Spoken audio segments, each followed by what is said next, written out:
સ્વામિનારાયણ સાક્ષાત અક્ષર પુરુષોત્તમ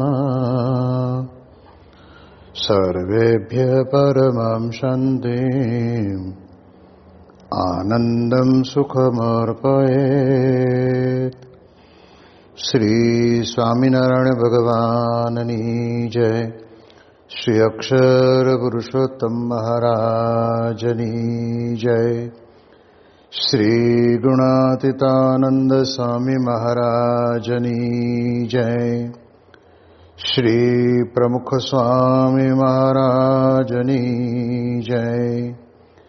શ્રી મહંત સ્વામી મહારાજની જય.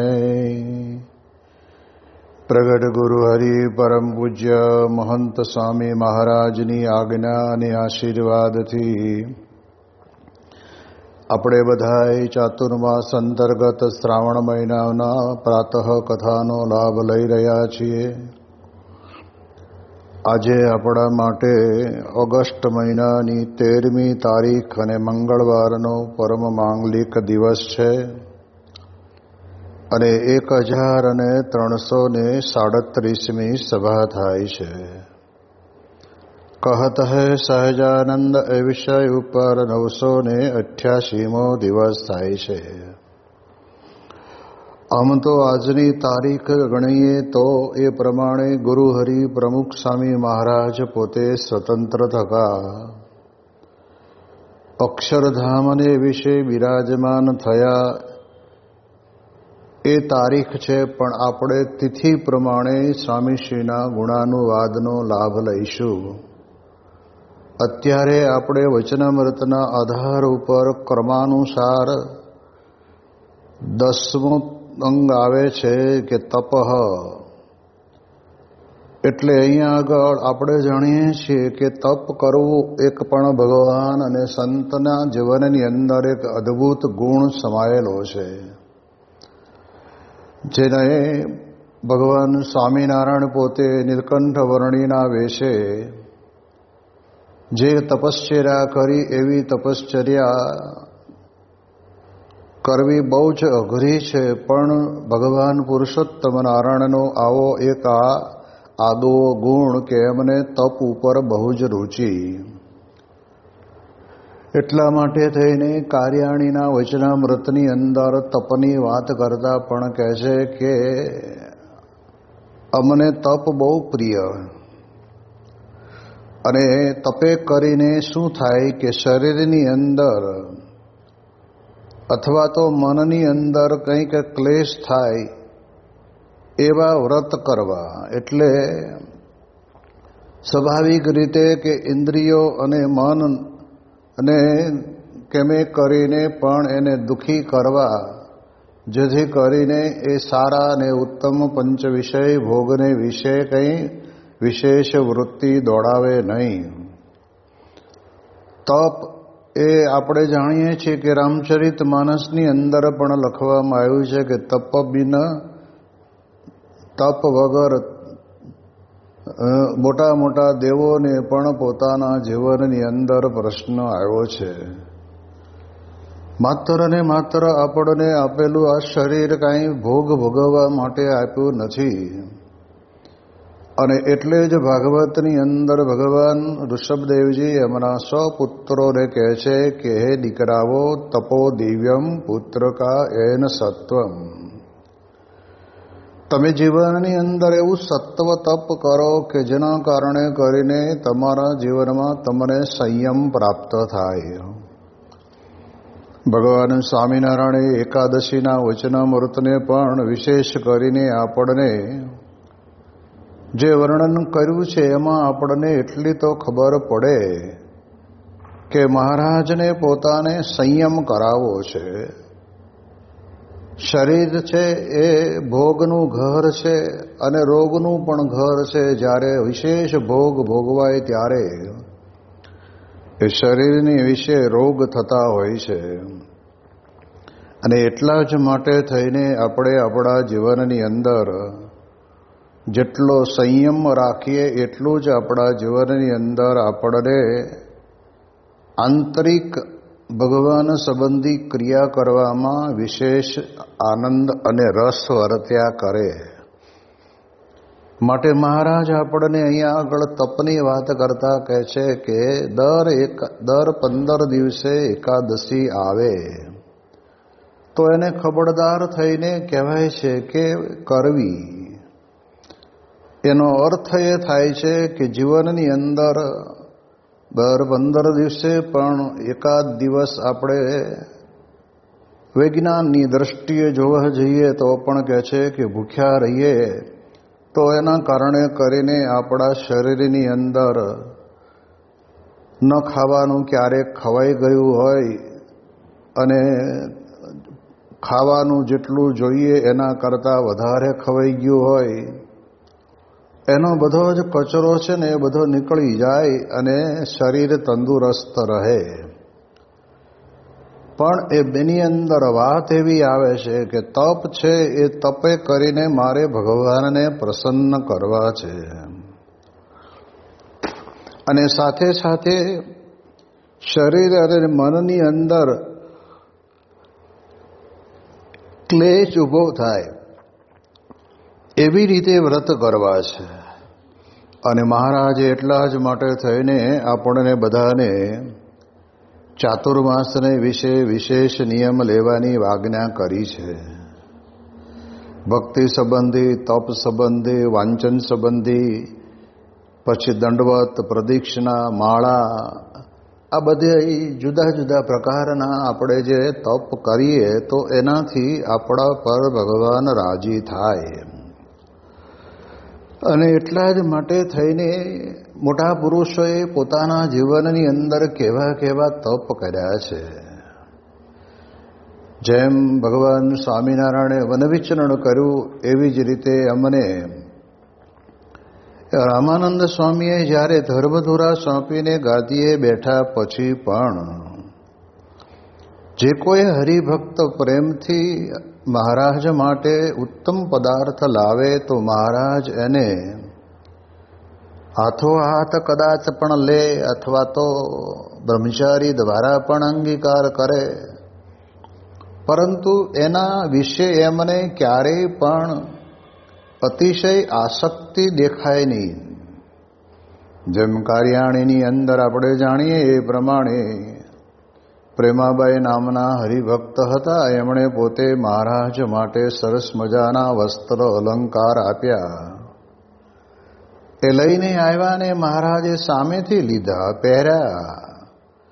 એ બાઈ હરિભક્તનો સંકલ્પ પૂરો કર્યો અને પછી મહારાજે સોનાના તારવાળા સરસ મજાના શણગાર હતા એ કાઢીને મયારામ ભટ્ટને આપી દીધા. તો આપણે જાણીએ છીએ કે ભગવાન સ્વામિનારાયણ પોતે એવું એક તપ કરે છે કે જે કોઈ પણ પદાર્થની અંદર એમને ક્યારેય અતિશય કે સામાન્ય આસક્તિ પણ થઈ નથી. એવી જ રીતે આપણે જાણીએ એ પ્રમાણે ધરમપુરની અંદર કુશળ કુંવરબાને પરમ ચૈતન્યાનંદ સ્વામીના સંગે કરીને મહારાજ ભગવાન સ્વામિનારાયણ પૃથ્વી ઉપર પ્રગટ થયા છે.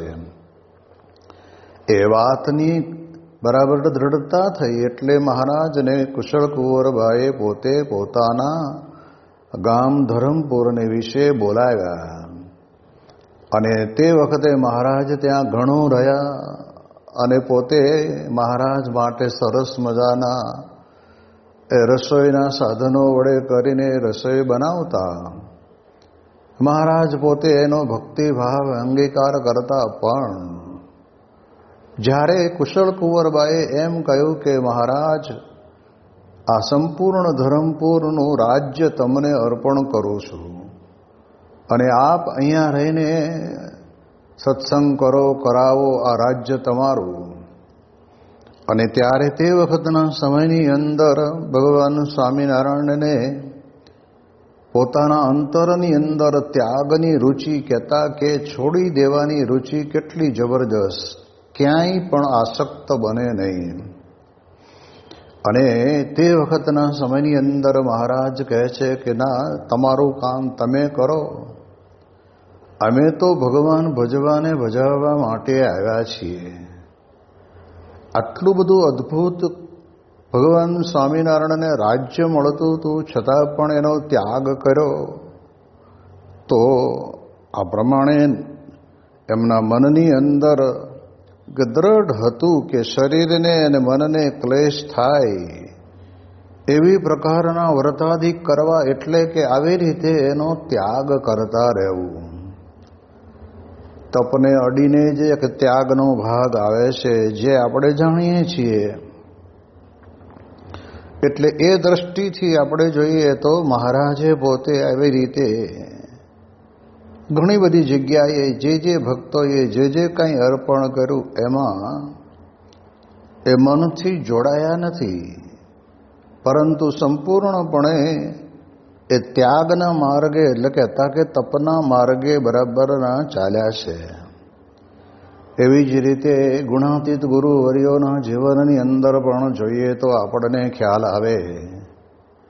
એક દિવસ મહારાજ પોતે ગુણાતીતાનંદ સ્વામીને કહે છે કે સાધુરામ, આ તમારું પેટ બહુ તગતગે છે. હવે સમય એવો હતો કે ગુણાતીતાનંદ સ્વામીને કાંઈક એવા રોગની અસર થઈ હશે, એટલે ઔષધ માટે થઈને દૂધ પીવાનું ચાલુ રાખ્યું હશે. પણ તરત જ ગુણાતીતાનંદ સ્વામી વાતને અને મર્મને સમજી ગયા અને પછી કહે છે કે એમણે પોતે પોતાની પાસે એક એવો દોરો રાખેલો કે રોજ માપી જોવે કે ભાઈ વધ્યું નથી ને. આ પ્રકારે અક્ષર બ્રહ્મને તો કાંઈ આવા ઉત્તમ ભોગ ભોગવવાની ઈચ્છા અને લાલસા તો હોય જ નહીં, પણ આવા પ્રસંગોચિત પ્રસંગ બને ત્યારે લેવું પડતું હોય ત્યારે લીધું હોય, પણ એમને પણ એટલું જ જાણપણું. અને કેવું તપ! તો જૂનાગઢની અંદર સામે પોતે રહ્યા ત્યારે એમણે 40 વર્ષ સુધી બાજરાના રોટલા અને છાશ કહેતા ખુરમાને છાશ ખાઈને પીને રહ્યા છે. ઉત્તમ ભોગ ને ઉત્તમ પદાર્થની અંદર તો ક્યાંય એમને પોતાના જીવનમાં પ્રીતિ નથી. જ્યારે આપણે જાણીએ છીએ કે અભેશી બાપુને કહી દીધું કે બાપુ, અમે તમારે ઘરે અહીંયા આગળ મોતિયાની રસોઈ જમવા માટે નથી આવ્યા.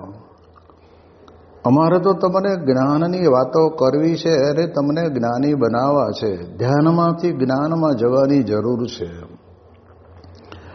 એટલે ગુણાતીતાનંદ સ્વામીને, નહીતર આપણને તો શું થાય કે કોઈ મોતિયાની રસોઈ આપતું હોય તો આપણે તો રાજીના રેડ એ હરિભગતને ત્યાં આપણે ધામા નાખી જ દઈએ. પણ સ્વામી પોતે અંતરથી પોતાના જીવનની અંદર તપ ત્યાગ વૈરાગ્યની અંદર એ સંપૂર્ણપણે રહેતા હતા.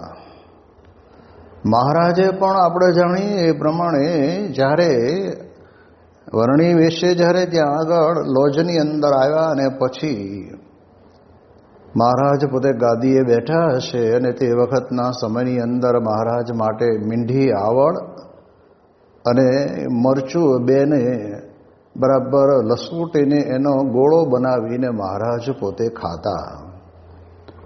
એવામાં એક વખત કોઈક મહાત્મા આવ્યા હશે, એટલે મહાત્માને કહ્યું કે મહાત્માજી, તમે પંગતમાં જમવા બેસી જાઓ. કે નહીં, હમ તો महंत के साथ भोजन करेंगे. અને ભગવાન સ્વામિનારાયણની સાથે અમને બેસવાની ઈચ્છા હતી, એટલે ભગવાન કે ભલે બેસતા, બેહારો.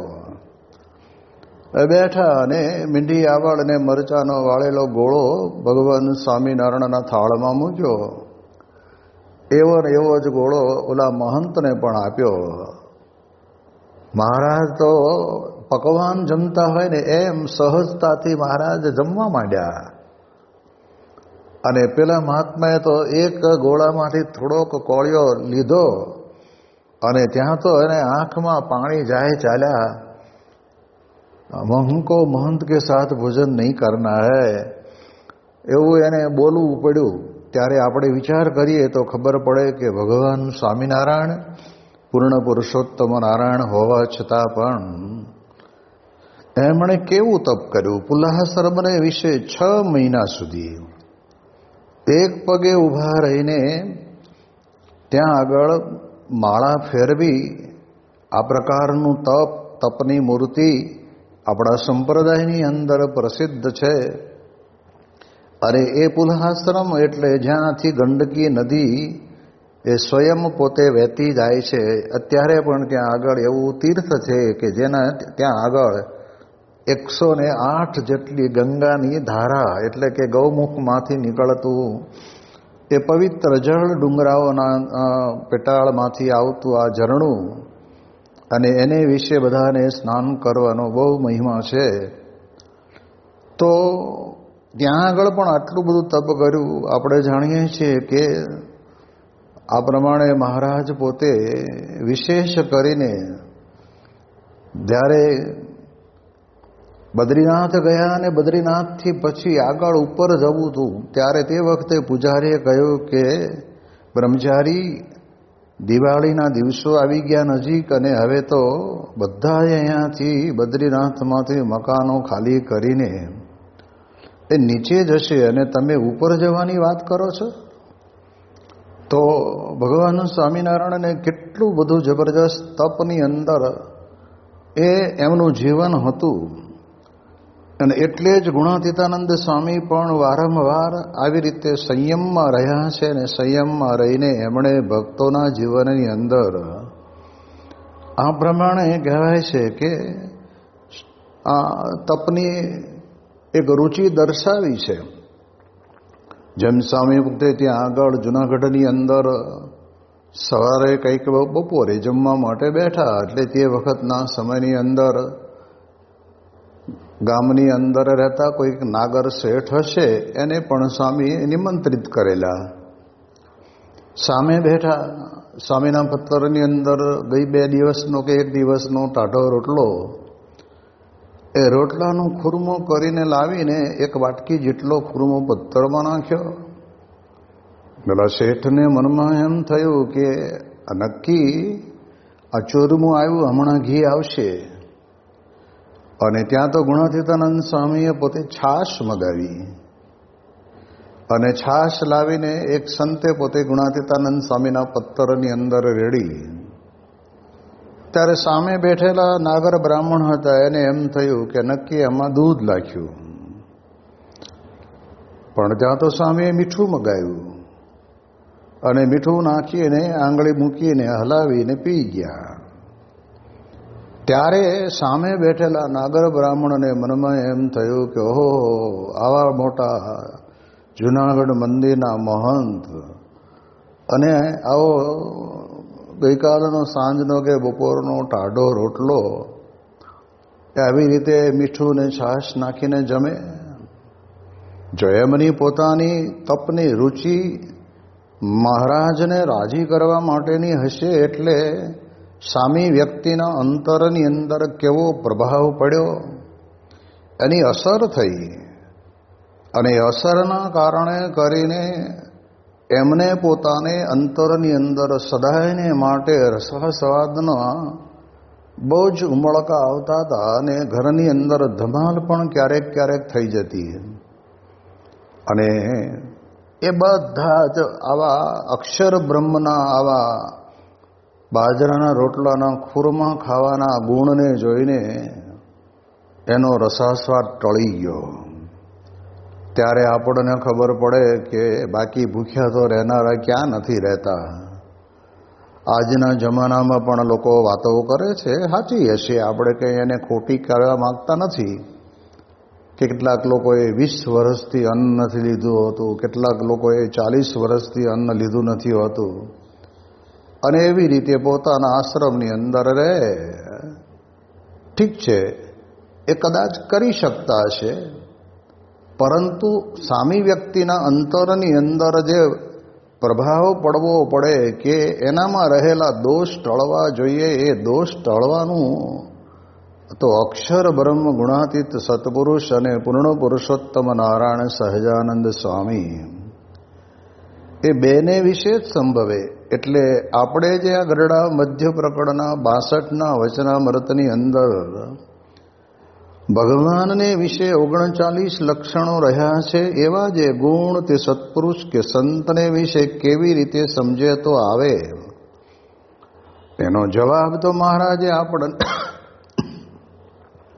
આપી જ દીધો છે કે ભગવાનનો અતિ દ્રઢ નિશ્ચય હોય એના કારણે કરીને આવે. પણ આપણે તો એ ગુણોને જોવાનો પ્રયત્ન કરીએ છીએ. અને મને પણ જેટલી પ્રમુખ સ્વામી મહારાજ અને મહંત સ્વામી મહારાજની કૃપા વડે કરીને આ ગુણોની અંદર સમજણ પડે એટલું હું આમાં કંઈક તમારી પાસે વિવેચન કરું છું. પણ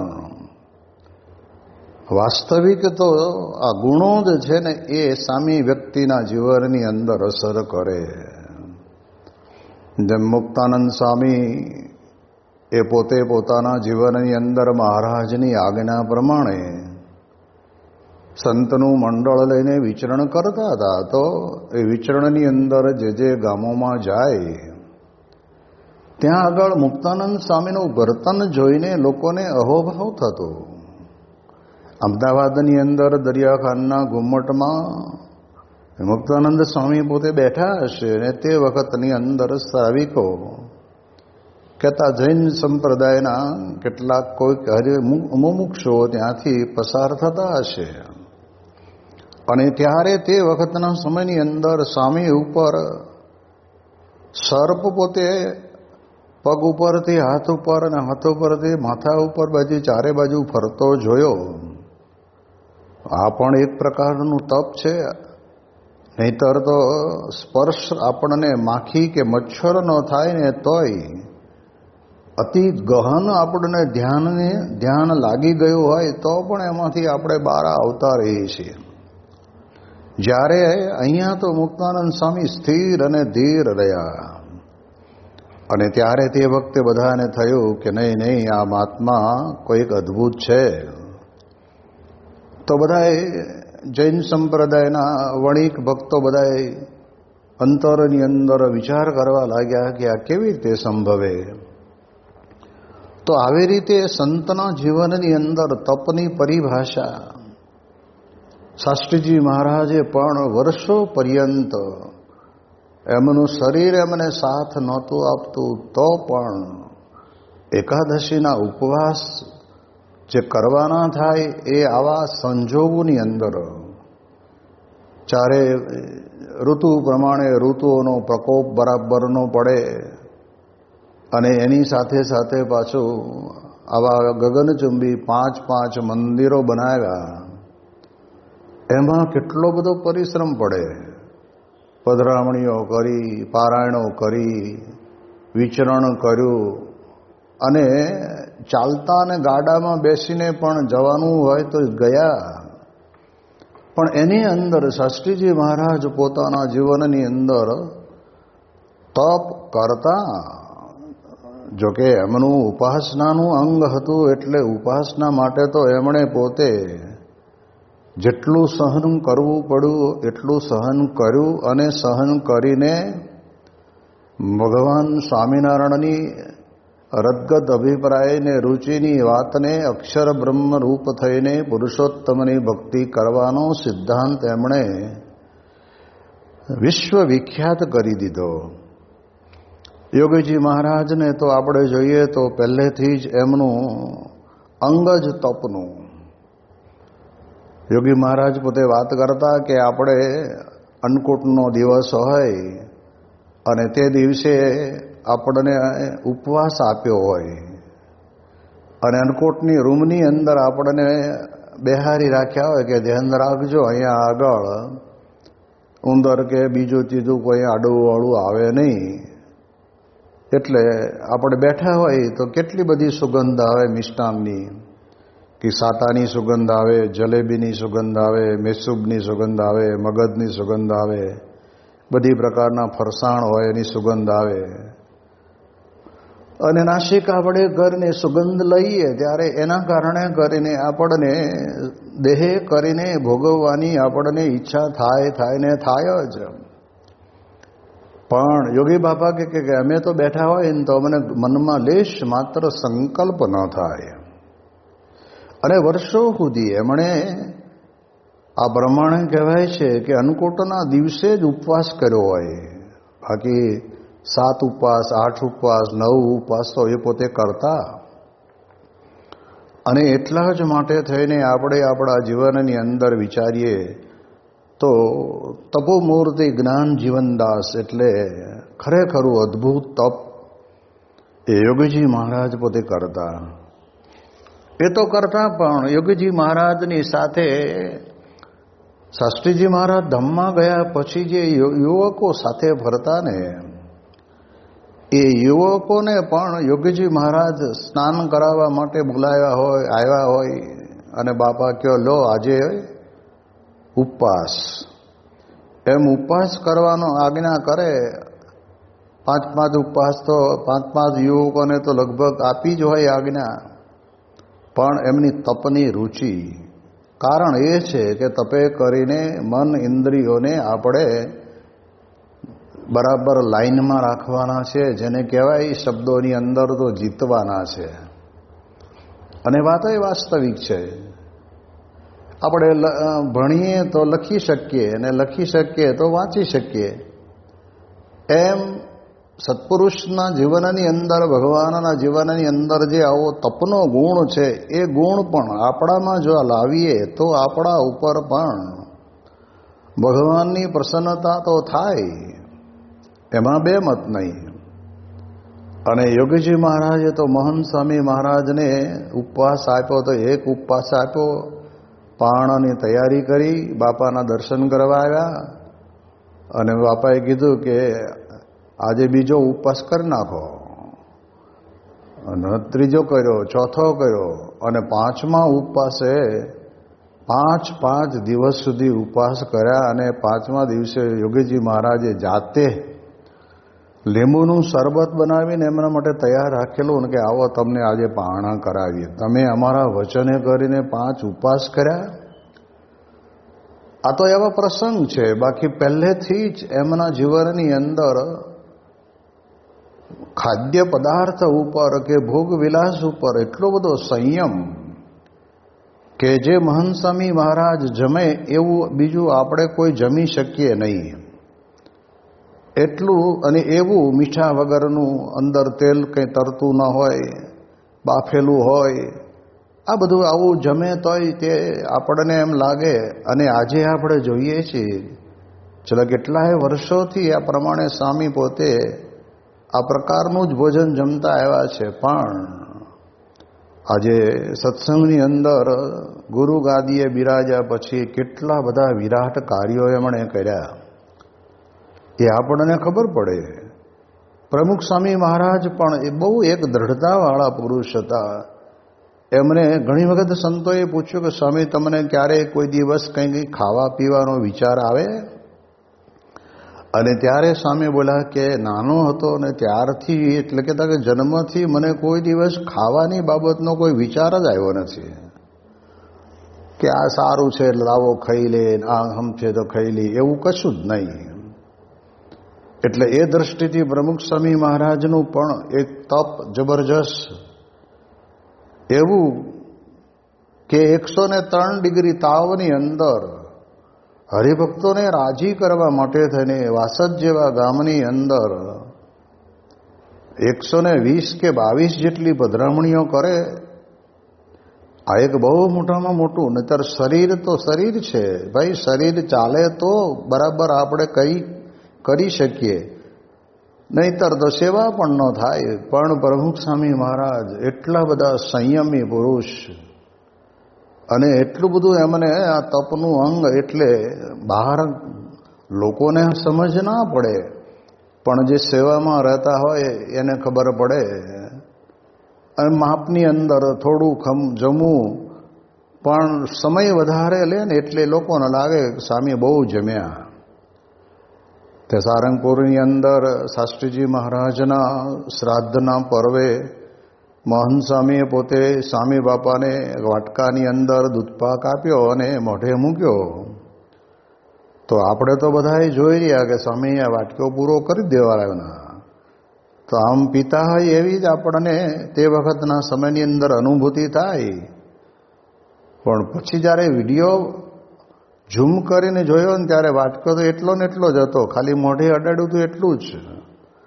મળતું હોય ને છતાંય પણ એનો અંતરથી ત્યાગ રાખવો ને એ એક બહુ જ મોટું તપ છે.